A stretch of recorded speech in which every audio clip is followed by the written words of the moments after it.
Halo, hari ini nanti rencananya siang mau baca WWP seri nomor 9, judulnya tentang bunga dan pohon. Nah, ini sudah diskusi sama Morgan karena besok kebetulan juga PTS-nya Bahasa Indonesia kelas 3, itu isinya ada yang berkaitan dengan tanaman. Nah, ini lumayan ini. Jadi penyajiannya menarik, bahasanya juga bagus, mudah dipahami sama anak-anak. Nah, pasti anak-anak kalau mendapat buku yang warnanya cerah, kemudian juga bahasanya, kosakatanya juga mudah, itu pasti dia akan lebih mudah untuk menyerapnya. Nah, ini kan, apakah di malam hari ini tumbuhan tidur? Kalau orang tua memberikan jawabannya kurang tepat, itu nanti bisa membuat si anak akan bingung ya.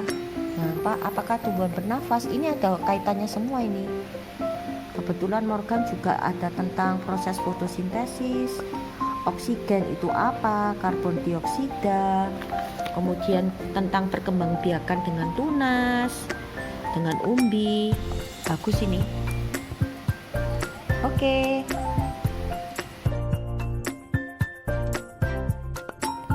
Mengapa tumbuhan layu bila tidak diberi air? Kayak manusia kan, Long? Iya. Kamu misalnya nggak minum air ya, apa rasanya? Haus dan lemah. Lama-lama apa? Juga mati. Nah, ini sama.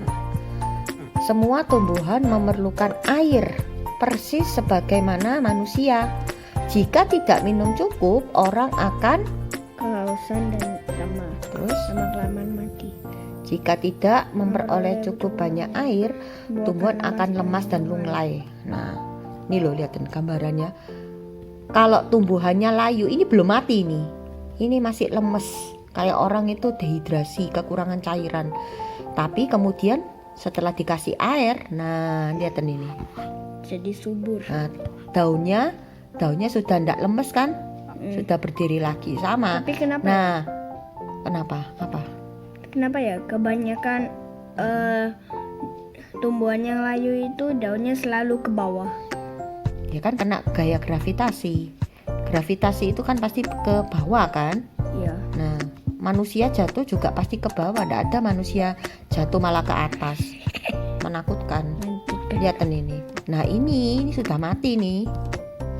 Jadi makanya harus disiram setiap hari. Nah, ini lihat tuh. Nih loh, kamu kalau nyiram jangan cuma daunnya. Akarnya juga. Yang disiram itu tanahnya, karena tanah itu tempat akar toh. Iya. Yang bagian menyerap air itu siapa di tumbuhan? Yang menyerap air itu akar. Akar, karena akar itu di dalam tanah nih. Baca nih. Tumbuhan menghisap air melalui akar. Kan? Setiap akar yang tebal mempunyai banyak sekali akar halus untuk menyerap air. Nah, lihat nih. Kamu lihat tanaman ini. Kalau kelihatan di sini, kelihatan akarnya enggak? Enggak, yang kelihatan cuma batang, daun, bunga.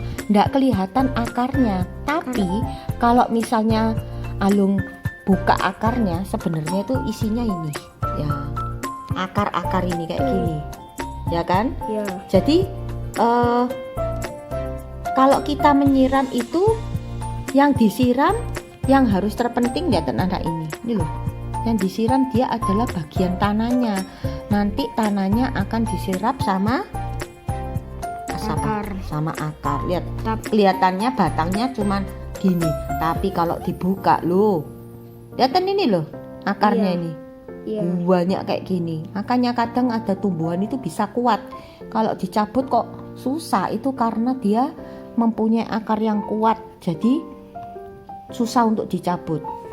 Tapi Baca ini, lihat ini. Hmm? Ini kenapa kok orangnya sedih anak ini? Dia salah loh, aku padahal sudah nyiram loh, tapi kok tanamanku tetap mati. Kenapa, Lung? karena gak disiram secara teratur. Yang disiram apanya? Bukan, Daunnya. dia setiap hari menyiram loh. Daunnya Tapi tetap yang mati. disiram. Yang benar yang sebelah mana? Akarnya. Yang mana? Tanah. Gambar yang mana? Tanahnya yang ini. Nah, itu lihat. Ini sama-sama menyiram setiap hari. Tapi yang ini salah. Yang disiram cuma bagian bunganya. Ya ndak bisa. Yang harus disiram adalah bagian tanahnya. Ngerti? Ya, tapi Hmm? tahu aku kenapa pas kita lihat tanaman itu gak kelihatan akarnya. Mm-mm. Soalnya ditimbun di tanah. ya kan? Betul, pinter.